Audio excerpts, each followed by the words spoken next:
Okay po. Ngayon, sabi sa akin listahan, meron tayong kailangang ilagay na itlog sa pugad. So, tingnan muna natin sila. Ayan. Tingnan natin isa-isa.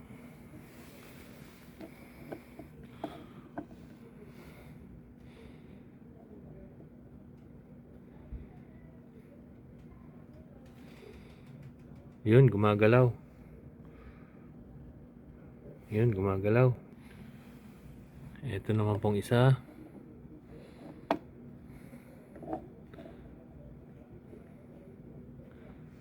Ayan.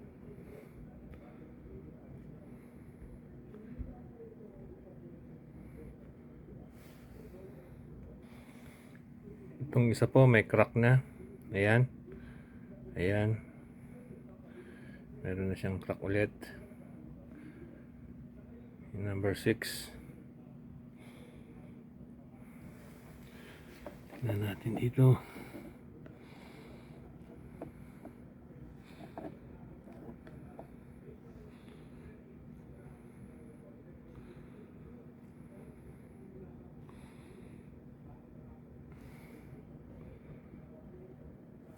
Galaw. Ayan po, may movement sa loob. Yan naman po yung isa. Wala ko nakikita movement pero mukhang okay naman. Okay, yan po si 13663, ang asawa niya. Ito, si 5707. Lalagay po natin yung itlog. Yan. Yung kanyang tunay na itlog. Tatanggalin natin yung fake na itlog. Yan. Yan. Yan. Alright.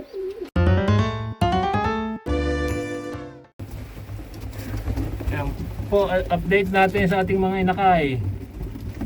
Ayan, yung anak ni 5701. Ito yung anak ni Champion. Ayan yung isang anak ni 208. Nandyan yung isa, Summer. Ayan po yung anak ni Pula. Ayan, malapit na rin bumaba. Ayan. Yan po, as of now, update natin. Yun nga po pulang 4 na natitirang itlog. Napisa. Yung dalawa hindi napisa. Pero yung dalawa hindi rin nag-survive at ewan, dahil nag-minus. Hindi marunong yata yung nanay. Dahil baguhan pa yung nanay. Tsaka yung tatay, yung isa, si 5711 at saka si 5706. Ang hirap minsan pagka talaga malamig. Okay, follow up ko lang po do sa 4 na itlog na nilagay natin sa incubator, tapos nilagay natin sa binalag natin sa pugad. Yung dalawa napisa, pero lahat sila may laman nung nilagay ko doon sa ano. Kaso sobrang lamig, umabot yata ng minus 15 degrees Celsius sa loob ng kulungan. So kasi pag iniwan nila saglit, minsan hindi nagsusurvive yung bagong pisa. Doon sa 5701 ganun din. Yung isa nag-hatch, nag-survive. Yung kay 13663, for some reason magaling yung nanay na yon, pero yung asawa niya bago lang, baka iniwan din. So last year very successful ako sa ganitong sistema, so that's why nag-upload ako ng video na sistema ng incubator. But natatandaan ko last year nag-umpisa ako ng ganun is February na, so medyo umiinit na. So yun siguro ang difference. Ngayon December pa lang. So yeah, Yun lang po ang update natin. So, marami pa rin darating na itlog. Magta-try ako sa incubator, magta-try din ako sa natural hatching. We'll see. Last year kasi nagpanic ako nung December, wala ako na hatch. So kaya ako nag-incubator.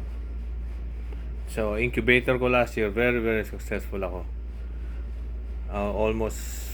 Almost 40 hatches yata yung na ano ko nun, ganong sistema lang bago mapisa.